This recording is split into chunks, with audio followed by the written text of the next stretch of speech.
Hi folks, I'm Statisyahu, the fantasy sports guru. Today, I would like to share a video with you of fantasy baseball auction draft strategy. Now there's a lot of videos out there about snake draft strategy, but there aren't too many about auction strategy. I've done this for a number of years now, at least 10, and so I'd like to share with you some of the things that I think about when I'm doing a draft and I want to win a championship. The very first thing is very simple. You must be present at the draft. The computer artificial intelligence for auction drafts right now is nowhere near good enough to compete with a human. And they'll spend your money right off the bat. They'll spend it top dollar on superstar players, which isn't the end of the world, but they do terrible when they're trying to fill out your team. So number one rule is you have to be present through the entire draft, or else there could be a big problem. Secondly, the draft, the rules that I play by are 5x5, meaning runs, home runs, stolen bases, RBI, and average. And on pitching, it's wins, saves, strikeouts, ERA, and WHIP. 5 categories pitching, 5 categories for hitting. So, the stat categories are exactly even. I also specialize in a head-to-head format, which gives me a little more wiggle room on a day-to-day and a week-to-week basis. The first thing that I think about is pitching. Pitching, pitching, pitching. Just like in real baseball, pitching wins championships. It also does in fantasy baseball. If you look at the San Francisco Giants, they had Barry Bonds swatting home runs like nobody's business, left and right. They never won a World Series with Barry Bonds. As soon as they started drafting pitchers, Madison Bumgarner, Matt Cain, Tim Lincecum, their draft consists of all pitchers for years and years and years. And then all of a sudden, 1, 2, 3 World Series. So, just as in real baseball, in fantasy baseball, we think pitching is the way to go. Why? Traditional strategy says to buy the 5-tool players, the Mike Trout, the Mookie Betts. If you go buy a draft magazine, they're going to say, spend all your money on Betts, spend it on Yelich, spend it on these 5-tool guys so they don't kill your average, they get stolen bases, yada, yada, yada. Those guys are great. But I've got a better way. I've got a way that beats those guys. Just the way Rochambeau, rock, paper, scissors, the traditional strategy is rock. Well, I bring paper and I go, whoop, and I go right over that 5-tool strategy, and I'll tell you how. What I recommend is spending most of your money on pitching. And if you do buy hitters, which you should, you can't buy no hitters, I recommend buying really highly quality hitters at scarce positions, like, say, third base, or shortstop, or second base, primarily the infield. I recommend avoiding high-priced outfielders. This isn't to say you can't buy them. And maybe you should even buy one. But if you stock up on $40, $50, $35, $40 outfield all the time, you're going to have a great outfield. Your pitching is going to be trash. So, let's take a look at some basic principles. Supply and demand. If you've ever taken economics, first day you learn about supply and demand. The lower the supply, the higher the demand, the price goes up. The greater the supply, price goes down. So this right there lets you know that you really shouldn't be spending top dollar on outfield because there's such an abundance. Even though you want these guys, even though every day you go to the ballpark and cheer for Ronald Acuna or J.D. Martinez, They're in abundance, which means they have a lower price, in my opinion. And that brings me to my next point, which is when you do an auction draft, you're not necessarily building a team. You're building a foundation for a team. A foundation of players who you will not be able to pick off the waivers. Okay? Because there's going to be a lot of people on waivers throughout the course of the year. And what are they going to be? Outfielders. We'll get to that. The next thing I want to talk to you about comes from economics as well. And there's a difference between a growth player and a value player. Now, personally, Statisyahu is a growth investor. What that means is you buy high, sell even higher. Value investing means buy low, sell high. Now let me give you an example of this. Juan Soto is a prime example. Even though he's an outfielder, I did say you can buy one. I love Juan Soto because his value's high, but his potential's even higher.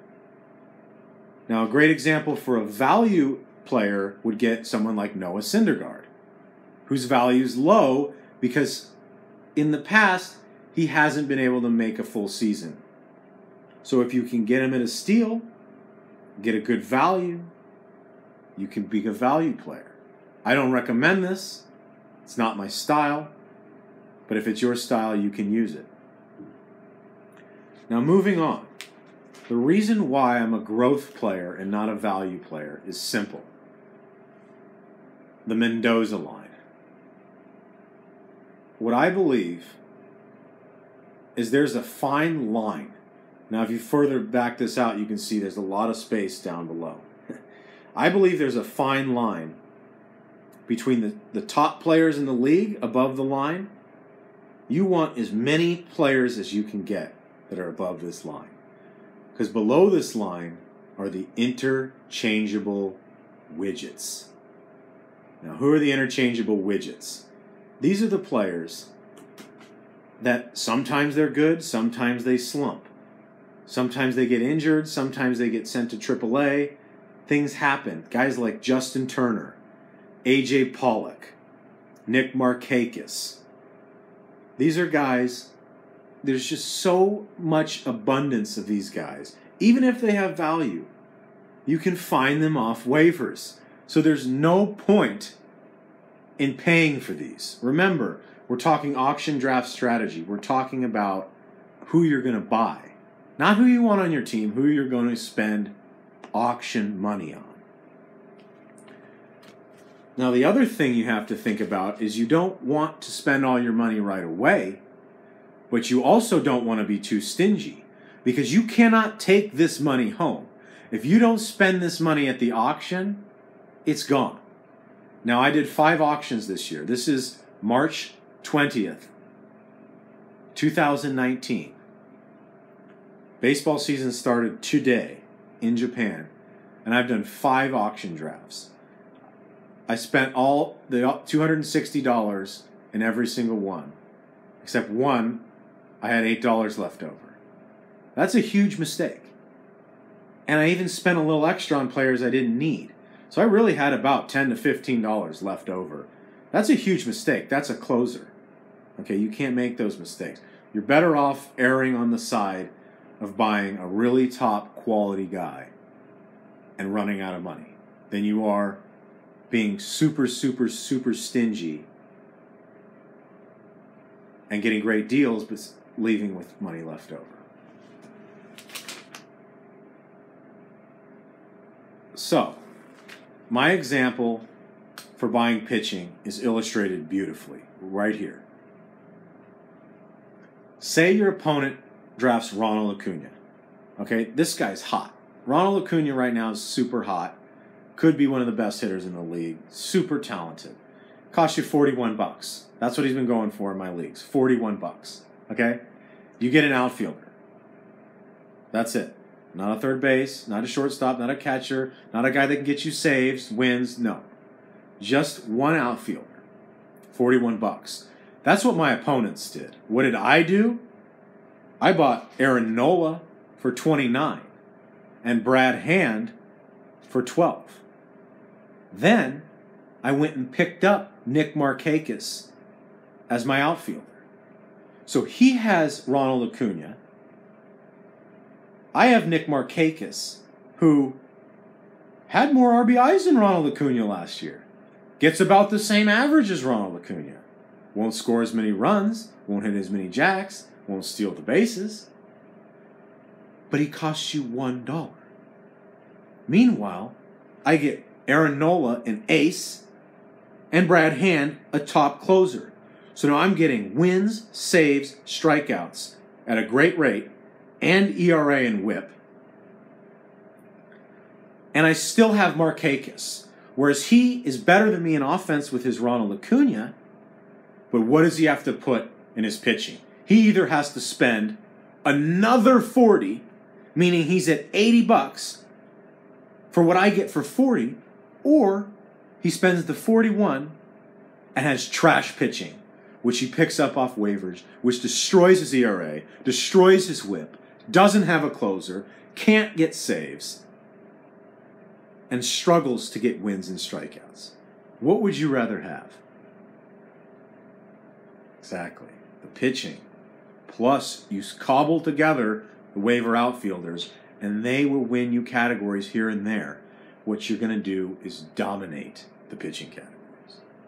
You're going to be this far behind in hitting of your opponents, and they're going to be that far behind you in pitching.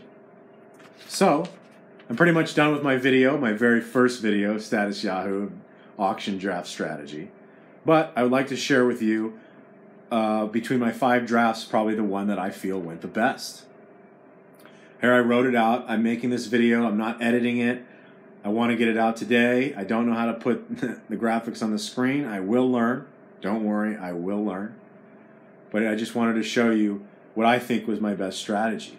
And we see here, I went for Garrett Cole at 33, Aaron Nola 33, Jack Flaherty 22, Edwin Diaz 22, Blake Trinan 18. Now you'll notice my first 5 most expensive players are pitchers. My 5 most expensive are pitchers. Then you have Andujar. Andujar was my very first pitcher, my very first hitter, excuse me. And I got him for $17, and I got Jesus Aguilar. Now, why did I get Andujar and Aguilar? Because I believe they're not expensive at the teen level, and they're not $30, $45 players, and they're above the Mendoza line. These guys are not interchangeable widgets. These are rock-solid players with tons of power. Then you'll see I got Felipe Vasquez, Jose Leclerc, Victor Robles for some steals at 13, Brad Hand, who I love, Kyle Hendricks, Ian Desmond. You can see all the dollar values are there. The point is I got 15 players above that Mendoza line out of 23 on my roster. And I think that's really good. And what I recommend is getting as many players above that line. All the players below that Mendoza line, in my opinion, are worthless. And you'll see the computer bots, and you'll see inexperienced players bidding $12, $13, $14 on these has-beens, these injured players, these turds that I spend nothing on. And every year, I get a 30-plus homer guy off waivers. You're not getting a 15, you're not getting a 20-win guy off waivers. You're not getting a Cy Young off waivers. But you can get a 30-home run guy off waivers. You can get a 30-stolen base guy off waivers. So anyways, that's just a little bit of my strategy. I like to be a growth player, go for quality players, and I like to get pitching. Lots and lots of pitching. Till next time, Statisyahu signing out. Join me for my next video, which discusses, once you have these players, how to win with them. Bye.